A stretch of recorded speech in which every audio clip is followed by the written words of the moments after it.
राधे राधे दोस्तों, कैसे हैं आप सब। आशा करती हूँ आप सभी ठीक होंगे, स्वस्थ होंगे। आप सभी को इंदिरा एकादशी की हार्दिक शुभकामनाएं। हरिहर और माधव की कृपा आप पर सदैव बरसती रहे। राधे राधे। इंदिरा एकादशी व्रत कथा। धर्मराज युधिष्ठिर कहने लगे कि हे भगवान, अश्विन कृष्ण एकादशी का क्या नाम है, इसकी विधि क्या है, फल क्या है, सो कृपा करके कहिए। भगवान श्री कृष्ण कहने लगे कि इस एकादशी का नाम इंदिरा एकादशी है। यह एकादशी पापों को नष्ट करने वाली तथा पितरों को अधोगति से मुक्ति देने वाली होती है। हे राजन, ध्यान पूर्वक इसकी कथा सुनो। इसके सुनने मात्र से ही वाजपेयी यज्ञ का फल मिलता है।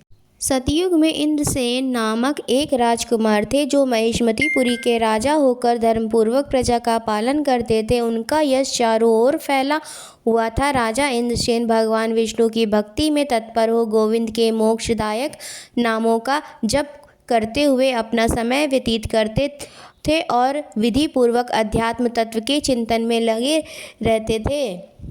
एक दिन राजा राजसभा में सुखपूर्वक बैठे थे, तभी देवर्षि नारद आकाश से उतरकर वहां आ पहुंचे। उन्हें आता हुआ देखकर राजा हाथ जोड़कर खड़े हो गए और विधि पूर्वक पूजन करके उन्हें आसन पर बिठा दिया। इसके बाद उन्होंने बोला, मुनि श्रेष्ठ, आपकी कृपा से मेरी सर्वथा कुशल है। आज आपके दर्शन से मेरी सभी यज्ञ क्रियाएं सफल हो गई हैं। देवर्षि, आप अपने आने का कारण बताकर मुझ पर कृपा कीजिए। नारद जी ने कहा, निप्र श्रेष्ठ, सुनो, मेरी बात तुम्हें आश्चर्य में डाल देगी। मैं ब्रह्मलोक से यमलोक में आया था, तभी वहाँ एक श्रेष्ठ आसन पर बैठा और यमराज ने मेरी भक्तिपूर्वक पूजा की। यमराज की सभा में मैंने उस वक्त तुम्हारे पिता को भी देखा। वे व्रत भंग के दोष से वहाँ आए हुए थे। राजन, उन्होंने तुम्हें एक संदेश देने के लिए कहा था, उसे सुनो। उन्होंने कहा, बेटा, मुझे इंदिरा एकादशी के व्रत का पुण्य देकर स्वर्ग में भेज दो। यही उनका संदेश बताने के लिए मैं तुम्हारे पास आया हूँ। राजन, अपने पिता को स्वर्गलोक की प्राप्ति कराने हेतु इंदिरा एकादशी का व्रत करो। राजा ने सवाल किया, भगवान, कृपा करके इंदिरा व्रत की विधि मुझे बताएं। किस पक्ष में, किस तिथि को और किस विधि से इसका व्रत करना चाहिए।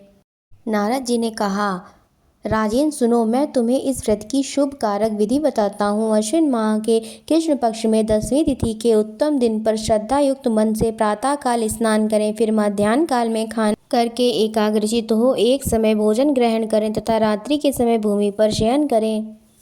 रात्रि के अंत में निर्मल प्रभात होने पर एकादशी व्रत के दिन दातुन करके मुंह धो लें। इसके बाद भक्ति भाव से उपवास का नियम ग्रहण करें। कमल नयन भगवान नारायण, आज मैं सभी भोगों से अलग हो निराहार रहकर कल भोजन करूंगा। अच्युत, आप मुझे शरण में दीजिए।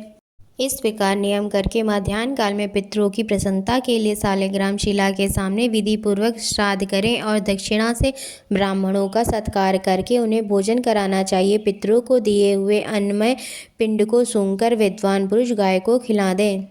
इसके बाद धूप और गंध आदि से भगवान ऋषिकेश का पूजन करें व रात्रि के समय उनके समीप जागरण करें। तत्पश्चात सुबह होने पर द्वादशी के दिन दोबारा भक्ति पूर्वक श्रीहरि की पूजा करनी चाहिए। फिर ब्राह्मणों को भोजन कराने के पश्चात भाई बंधु नाती और पुत्र आदि के साथ स्वयं मौन होकर भोजन करना चाहिए।